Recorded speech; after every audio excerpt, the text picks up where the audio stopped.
पिछली वीडियो में हमने बात की थी कूलम्ब्स लॉ के बारे में। आज हम बात करेंगे Coulomb's law in vector form. कोई भी हमारे दो चार्जेस है प्लस Q1 एंड Q2, इनके जो बीच का जो डिस्टेंस है वो R के बराबर है। ये दोनों पॉजिटिव चार्ज हैं।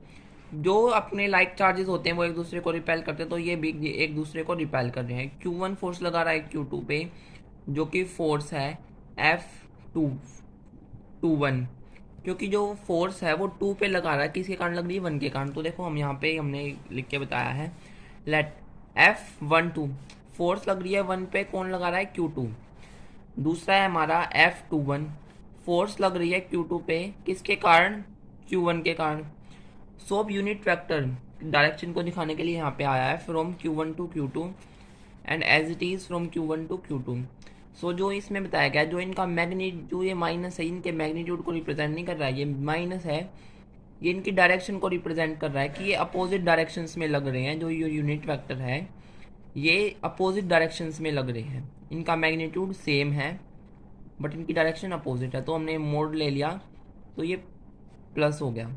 अब हम केस 1 की बात करते हैं, जब हमारा जो चार्ज Q1 और Q2 है वो पॉजिटिव है या वो नेगेटिव भी हो, क्योंकि जब दोनों हमारे पॉजिटिव चार्जेस होंगे, लाइक चार्जेस दोनों पॉजिटिव हैं, तो भी वो रिपेल करेंगे। जब दोनों चार्ज हमारे नेगेटिव है, वो भी दोनों लाइक चार्जेस हैं, वो भी एक दूसरे को रिपेल करेंगे। तो चार्जेस ऑफ सेम नेचर, उन चार्जेस का सेम नेचर है, या तो दोनों पॉजिटिव है या दोनों नेगेटिव है, बट जो नेचर ऑफ फोर्स होगी वो रिपल्सिव होगी, क्योंकि दोनों लाइक चार्जेस एक दूसरे को रिपेल करेंगे, अनलाइक चार्जेस अट्रैक्ट करते हैं। ये कॉन्सेप्ट यहाँ पे लग रहा है। अब हम आ जाते हैं अकॉर्डिंग टू कूलम्ब्स लॉ। जैसा कि हमने आपको पिछली वीडियो में बताया था, जो फोर्स है वो Q1 Q2 अपॉन R² के इक्वल है। तो यहाँ पे हमारी डायरेक्शन भी आ गई, तो इसलिए यहाँ पे हमने अपना यूनिट वेक्टर ले लिया। इसलिए यहाँ पे ये इसको हमने ऐसे लिख दिया, इसमें हमने लिखा है F12, जो फोर्स लग रही है Q1 ड्यू टू Q2 के कारण Q1 पे जो फोर्स लग रही है, इसको मैं ऐसे लिखेंगे।